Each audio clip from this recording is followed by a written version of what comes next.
कि वेद ज्ञान दाता कहता है कि वो उस पूर्ण परमात्मा की जानकारी तत्वदर्शी संत बताओगे, और वही कुरान शरीफ में है कि उस पूर्ण परमात्मा जो कबीर नामक अल्लाह है, जो जिसको ये बड़ा भगवान कहते हैं, उस बड़े भगवान की खबर कोई बाखबर बताओगा तो फिर कुरान शरीफ में है नहीं वो ज्ञान, तो वेदों में भी नहीं है, गीता जी में भी नहीं है। चौथे अध्याय के 34वें श्लोक में कहा है कि जो ज्ञान परमात्मा ने, चौथे अध्याय के 32वें श्लोक में गीता जी में, और 34 में कहा है कि जो ज्ञान परमात्मा ने स्वयं आकर अपने मुख से बोला है, आपको वेदों में प्रमाण दिया है। ऋग्वेद मंडल नंबर 9 सूक्त नंबर 86 मंत्र 26-27 में, ऋग्वेद मंडल नंबर 9 सूक्त 82 मंत्र 1, 2, 3 में, ऋग्वेद मंडल नंबर 9 सूक्त 96 मंत्र 16 से लेकर 20 में, और भी अनेक स्थानों पर ऋग्वेद मंडल नंबर 9 सूक्त 1 मंत्र 8 और 9 में,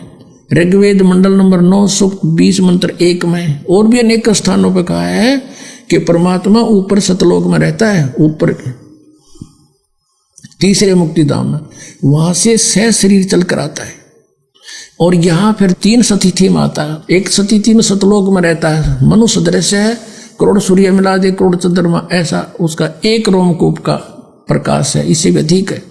और दूसरा एक प्रत्येक युग में शिशु रूप धारण करके आता है, और उसमें यह भी प्रमाण दिया 8वें ऋग्वेद मंडल नंबर 9 सूक्त नंबर 1 मंत्र 9 में कि जब वो शिशु रूप धार करके परमात्मा आता है, वो कुंवारी गाय से दूध, उसके दूध की परवरिश होती है, कुंवारी गाय दूध देती है।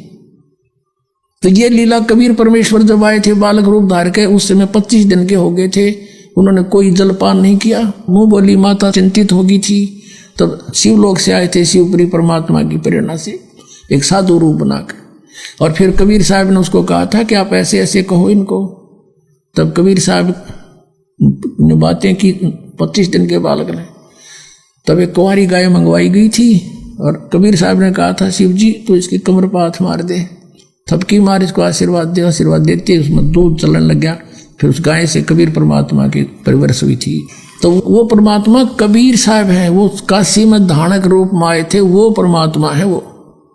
अब जो प्रसंग चल रहा है कि कुरान शरीफ का ज्ञान, जैसे चौथे अध्याय के 34वें श्लोक में 32वें श्लोक में गीता जी में कहा है कि वो परमात्मा स्वयं आकर के ज्ञान देता है, और वो सच्चिदानंद घन ब्रह्म की वाणी है, कबीर वाणी। उस वाणी को तत्वदर्शी संत जानते हैं, उन तत्वदर्शी संतों से पूछो। तो इसका मतलब गीता ज्ञान इनकम्प्लीट, वेद ज्ञान इनकम्प्लीट, और कुरान शरीफ का ज्ञान इनकम्प्लीट। तो वो कंप्लीट ज्ञान इस दास के पास है, और ग्रहण करो, आओ और पाओ सतलोक में।